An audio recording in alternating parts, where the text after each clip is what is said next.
Guys, welcome back to my channel. तो आज हम जा रहे हैं सालासर धाम, जो कि चूरू में है, राजस्थान। यहाँ पे कैसे जाना है, यहाँ का टाइमिंग क्या, सारी डिटेल मैं आपको इस वीडियो में देती हूँ। वीडियो के अंत तक बने रहिए। चलिए गाइस, आज हम चलते हैं सालासर बालाजी। आप लोग को भी साथ में दर्शन कराती हूँ और ये मूर्ति क्यों अनोखी अपने आप में, वो भी मैं आपको इस वीडियो में बताती हूँ। बालाजी मंदिर तक कैसे पहुंच सकते हो, तो सबसे नजदीक स्टेशन आपको पड़ेगी सुजानगढ़, सीकर, डीडवाना, जयपुर, इसके अलावा रतनगढ़। यहाँ से आपको डायरेक्टली बस मिल जाएगी या फिर आप पर्सनल व्हीकल से भी आ सकते हो मंदिर तक। वैसे आप सीकर से आते हो बालाजी के दर्शन करने के लिए तो 57 किलोमीटर है। सुजानगढ़ से आते हो तो 24 किलोमीटर पड़ेगा आपको।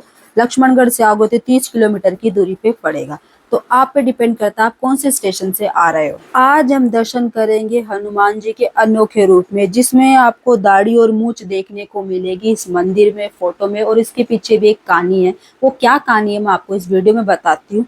हम पहुंच गए मंदिर के बाहर। तो सबसे पहले हमने की पार्किंग का आपको कोई भी पैसा नहीं देना पड़ेगा, फ्री ऑफ कॉस्ट है।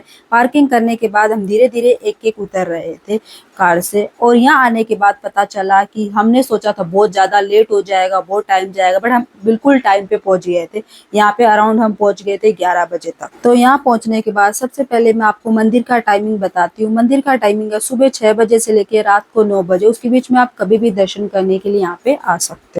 हमारी पार्किंग करके हो गई। तो पार्किंग होने के बाद हम सोच रहे थे बहन भाई कि हम क्या प्रसाद लें, पर बाद में पता चला मम्मी और मौसी ने तो पहले से ही डिसाइड करके रखा है कि हम लेंगे लड्डू, वो भी 5-5 किलो। तो हम सोचे कि ठीक है, अभी हमारे पास कुछ ऑप्शन ही नहीं है, आप लोग लड्डू ही लोगे। तो इस दुकान में आए तो सबसे पहले उन्होंने हमारा हाथ धुलाया। हाथ धुलाने के बाद उन्होंने बोला कि आप प्रसाद ले लीजिए। तो मेरी मम्मी और मौसी का तो फिक्स था, तो हमने बोला ठीक है लड्डू ले लो। हम खड़े थे सब लोग कि अभी मंदिर जाएंगे। वैसे तो मैं इस मंदिर में ऑलमोस्ट 7 साल 8 साल के बाद आई हूँ। लास्ट टाइम अपनी दादी के साथ आई थी इस मंदिर में, तभी इतना कुछ बना नहीं था। आज काफी ज्यादा डेवलप हो गया है ये मंदिर। तो चलिए गाइज, मैं आपको अंदर जाके दर्शन कराती हूँ और मैं भी करती हूँ। तो हम रास्ते में चल रहे थे, पता नहीं मेरी बहन को क्या हो जाता है, अपना पानी लेके रख लेती है सर पे, बोलती है मुझे ठंडा ठंडा फील होता है इस गर्मी में, इसके लिए। मैंने बोला तेरी बात ही अलग है, क्या बोल सकते हैं तेरे को। तो जैसे जैसे आप मंदिर की ओर बढ़ रहे हो तो आपको बहुत सारी चीजें देखने मिल जाएगी। आप प्रसाद मंदिर के बाहर भी ले सकते हो, क्योंकि सारी जगह दुकान लगाई गई है प्रसाद की। ध्वजा ले सकते हो चढ़ाने के लिए, या अपने घर के लिए भी ले सकते हो यहाँ से। तो चलिए गाइस, मैं मंदिर की कहानी सुनाती हूँ और कहानी सुनने के बाद आपके रोंगटे खड़े जरूर हो जाएंगे। तो कहानी अंत तक सुनिए। सन 1755, वार था शनिवार, और ये घटना उस दिन घटित हुई। ये घटना सुनने के बाद आपके रोंगटे जरूर खड़े हो जाएंगे। मैं बात कर रही हूँ नागौर जिले में असोटा गांव का। एक किसान खेत जोत रहा था। अचानक उसके हल में कोई पथरीली चीज टकराई और एक गूंजती हुई आवाज पैदा हुई। उसने उस जगह की मिट्टी को खोदा और उस मिट्टी में सनी मूर्ति मिली। उसकी पत्नी उसके लिए भोजन लेकर वहां पहुंची। किसान ने अपनी पत्नी को मूर्ति दिखाई। उन्होंने अपनी साड़ी से मूर्ति को साफ किया और मूर्ति भगवान बालाजी की थी। दोनों पति पत्नी ने मिलकर भगवान की पूजा की। पूजा करने के बाद उसकी पत्नी ने भगवान को भोजन लगाया, जिसमें उन्होंने चूरमा लेके आया था घर से। तो भगवान जी को चूरमा चढ़ाया। तभी से बालाजी भगवान को चूरमे का भोग लगाया जाता है। भगवान बालाजी के प्रकट होने का समाचार तुरंत असोटा गांव में फैल गया। असोटा के ठाकुर ने भी ये खबर सुनी। बालाजी उसके सपने में आकर उसे संदेश दिया कि इस मूर्ति को चूरू जिले में सालासर भेज दिया जाए। उसी रात को चूरू जिले में सालासर भेज दिया जाए। उसी रात भगवान हनुमान के एक भक्त सालासर के मोहनदास जी महाराज ने भी अपने सपने में भगवान हनुमान जी यानी बालाजी को देखा। भगवान बालाजी ने उसे असोटा की मूर्ति के बारे में बताया। उन्होंने तुरंत असोटा के ठाकुर के लिए एक संदेश भेजा। जब ठाकुर को पता चला कि असोटा में आए बिना ही मोहनदास जी को इसके बारे में कैसे पता चला, तो वो टेंशन में आ गए और सोच रहे थे निश्चित रूप से ये सब सर्वशक्तिमान हनुमान जी की कृपा से ही हो रहा था। इधर मोहनदास जी को सब पता होने के कारण अपने प्रभु की आगमनी करने के लिए उन्होंने सालासर से प्रस्ताव किया। मूर्ति सम्मान पूर्वक लाई गई। महात्मा मोहनदास जी ने बताया कि जहाँ भी बैल रुकेगा वहीं मूर्ति की स्थापना होगी। कुछ समय बीत जाने के बाद बैल रेत के टीले पर जाके रुक गई और उसी पावन पवित्र स्थान पर विक्रम संवत 1811 सावन शुक्ल नवमी सन 1755 शनिवार के दिन श्री बालाजी महाराज की मूर्ति की स्थापना की गई। मूर्ति को सालासर भेज दिया गया और इसी जगह को आज सालासर धाम के रूप में जाना जाता है। ये भारत का एकमात्र ऐसा बालाजी का मंदिर है जिसमें बालाजी भगवान की दाढ़ी और मूंछ आपको देखने को मिलेगी और यहाँ पे जो भी आप मन्नत मांगते हो आपकी सच्चे मन से वो पूरी होती है। तो एक बार आप यहाँ पे जरूर विजिट कीजिए। अगर आप इंडिया में रहते हो या इंडिया के बाहर, काफी ज्यादा खूबसूरत मंदिर है। अभी तो मैं आपको पूरी कहानी बताई हूँ और यहाँ पे भोजन क्या क्या लगता है भगवान का वो भी मैं आपको बताती हूँ इस वीडियो में।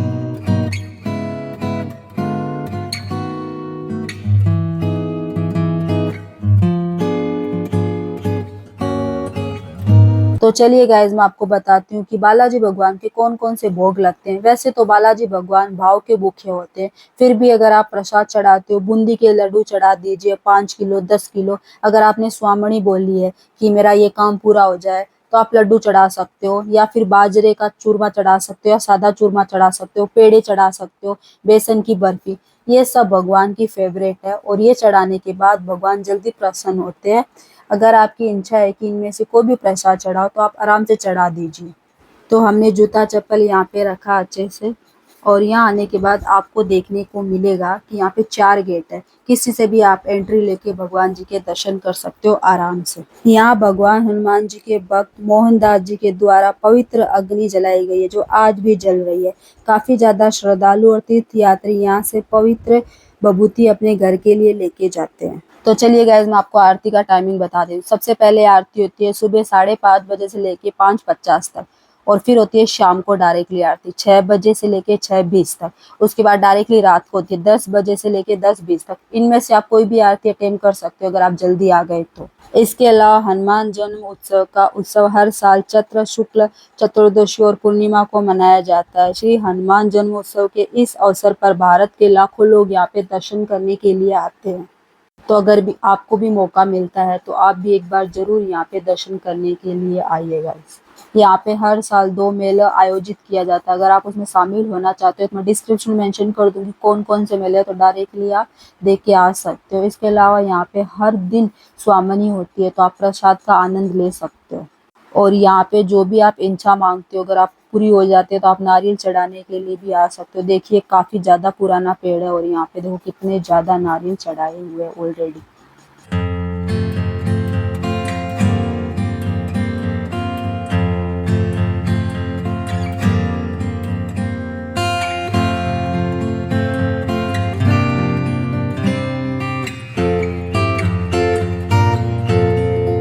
यहाँ पे चुगा के लिए भी बनाया गया है स्पेशली, तो आपको इधर उधर जाने की जरूरत नहीं पड़ेगी, डायरेक्टली आप इसमें डाल दीजिए।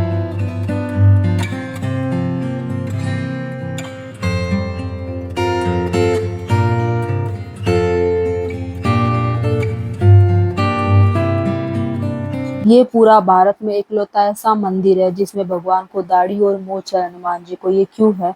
जब हनुमान जी की मूर्ति मिली थी खेत जोतने वाले को, तो जैसे उन्होंने पोछा भगवान का मुंह तो उन्होंने देखा कि भगवान जी को दाढ़ी और मूंछ है, तो उसी टाइम पे उन्होंने दर्शन किया और तभी से उनकी मूर्ति इसी प्रकार से दिखाई गई है, तो इस मंदिर में स्थापित की गई है।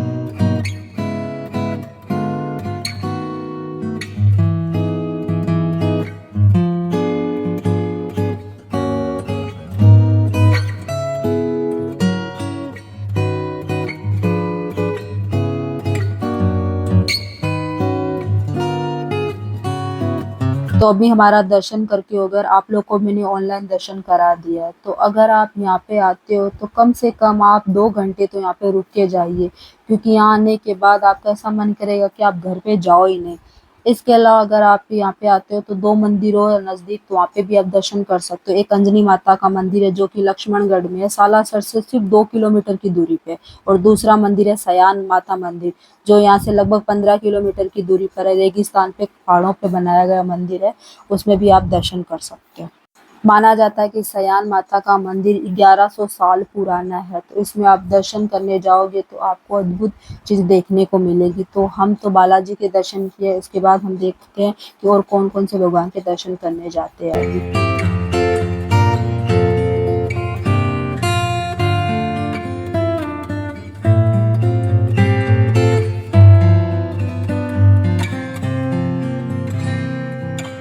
अगर आप स्टे का देख रहे हो तो धर्मशाला है, इसमें आप रुक सकते हो आराम से। और अगर आप होटल में स्टे करना चाहते हो तो होटल भी नज़दीक आपको काफ़ी ज़्यादा मिल जाएगी रीज़नेबल प्राइस में, तो आपको कोई दिक्कत नहीं आएगी स्टे करने के लिए।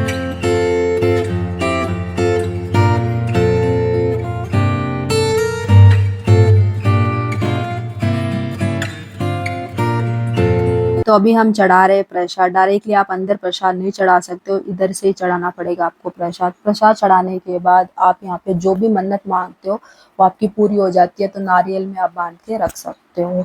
अभी हम जा रहे हैं बाहर की साइड क्योंकि हमारा दर्शन करके हो गया है इसके लिए।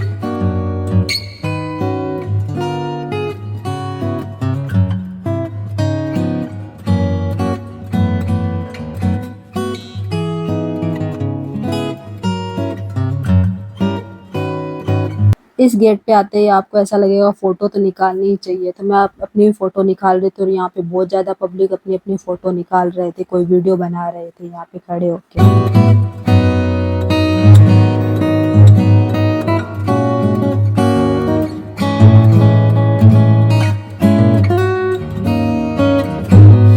तो अभी हमारा फोटो एंड वीडियो क्लिक करके हो गया। अभी हम चूरमा ले रहे हैं घर के लिए, तो आप लोग भी ले सकते हो। यहाँ का चूरमा काफ़ी ज़्यादा टेस्टी रहता है, पता नहीं कैसे बनाते हैं, बहुत ज़्यादा टेस्टी रहता है। इसके अलावा मैं यहाँ पे कर रही हूँ शॉपिंग। मेरे लिए तो नहीं कर रही हूँ, मेरी छोटी बहन के लिए। वो बोली मेरे को ये चाहिए, तो मैंने बोला चल खरीदते हैं। तो हम लोग आ गए यहाँ पे, और मेले जैसा लगा रहता है यहाँ पे हर टाइम। बहुत ज़्यादा दुकान देखने को मिल जाएगी यहाँ पे। बच्चे लोग के लिए बहुत ज़्यादा खिलौना और सब है, तो आप यहाँ पे ले सकते हो अपने बच्चे लोग के लिए। और बड़े लोग के लिए बहुत सारी चीज़ें हैं, जैसे कि आप ये धागा ले सकते हो, अलग अलग कलर में आपको मिल जाएगा। और अगर आपको मूर्ति भी चाहिए हनुमान जी की, तो मूर्ति भी मिल जाएगी। बहुत ज़्यादा देखो अलग अलग प्रकार की मूर्ति देखने को मिल जाएगी। और यहाँ पे देखो खिलौना एक से एक है। तो मैंने छोटे भाई के लिए 2 खिलौना लिया है और अपनी बहन के लिए वो कंपोज लिया जो उसने दिखाया था।